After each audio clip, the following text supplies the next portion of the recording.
Hay tensión entre los trabajadores de General Motors y los trabajadores que están en la planta de México. Los detalles los tiene Daniela Blandón. Daniela, gracias por estar con nosotros hoy. Cuéntenos qué es lo que está sucediendo allí. Hola Santiago, mire, cerca de 6.500 trabajadores de una de las plantas de la multinacional estadounidense General Motors en México están en votaciones este martes y miércoles sobre la posibilidad de destituir a su sindicato llamado Miguel Trujillo López, al que acusan de defender los intereses de esta corporación.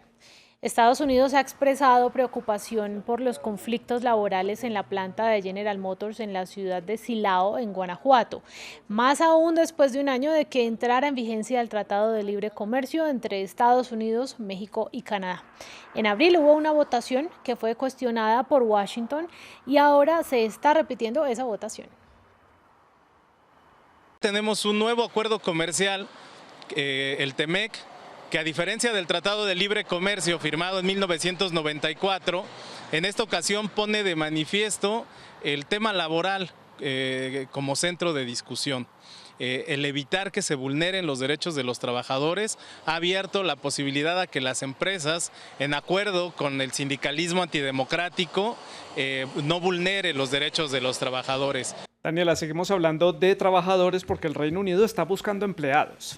Sí, Santiago, pues las vacantes de empleo en ese país se dispararon en julio a su máximo histórico, según cifras oficiales, a medida que se va reabriendo la economía. El número de puestos sin ocupar, veamos, es de casi 1 millón, es decir, casi 5 veces más de lo que se registraba antes de la pandemia, que eran 168.000.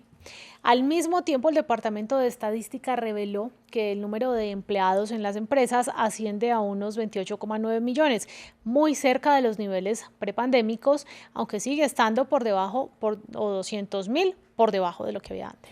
Seguimos hablando de cifras y hablamos de la economía colombiana. ¿Cómo está la economía del país cafetero? El Producto Interno Bruto de este país tuvo una contracción del 2,4% en el segundo trimestre de este año, si se compara con el primer trimestre. ¿Por qué? Pues el Departamento de Estadísticas dice que esto ocurre debido a las protestas antigubernamentales que mantuvieron bloqueadas ciertas vías principales durante varias semanas. El repunte interanual de la economía colombiana, que quiere decir frente al mismo periodo del año pasado, fue del 17,6%. Pero no hay que hacerse muchas ilusiones, Santiago, porque el presidente Iván Duque dice que esta es la cifra más alta en lo que va del siglo XXI. Es verdad.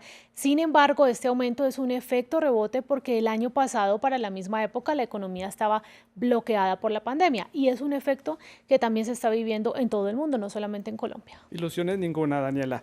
Hablemos ahora de las grandes minoristas de Estados Unidos que presentaron resultados financieros. Allá sí están dando resultados. Claro que sí, en el segundo trimestre de este año las grandes cadenas de retail repuntaron en ventas a medida que los estadounidenses volvieron a las tiendas, a las escuelas y a los lugares de trabajo. Pero están aumentando las preocupaciones sobre si ese comportamiento se mantendrá en los próximos meses, ya que los precios más altos de alimentos y productos en general están haciendo que los compradores sean más conscientes del gasto. Walmart, que es la cadena minorista más grande del mundo, redujo sus ganancias en un 34% hasta los 4.200 millones de dólares, pero sus ingresos totales sí fueron más altos y casi tocan los 140.000 millones de dólares. En el caso de Home Depot, sus utilidades subieron 11%, otra buena noticia también. Bueno, unas buenas y otras no tan buenas, pero hablemos ahora de los indicadores. Pues fueron los datos decepcionantes sobre ventas del sector minorista justamente en Estados Unidos los que llevaron a pérdidas a Wall Street, interrumpiendo una muy buena racha de 5 días. En Europa, los datos optimistas de la zona euro ayudaron a las bolsas a retomar las ganancias después de haber caído a su nivel más bajo en una semana. Y en América Latina, la Bolsa de México sumó 6 días de ganancias, esta vez gracias al buen desempeño de América Móvil. Dígame que tenemos cifra positiva para la cifra del día. Bueno, no es tan positiva. Son 300 millones de dólares por día que ha costado a Estados Unidos la guerra en Afganistán durante 20 años, según un análisis de la revista Forbes. Siento haberlo decepcionado, Santiago. Muchas gracias, Daniela. Así son los números y la economía. Es todo por el momento aquí en France 24. Siga con nosotros.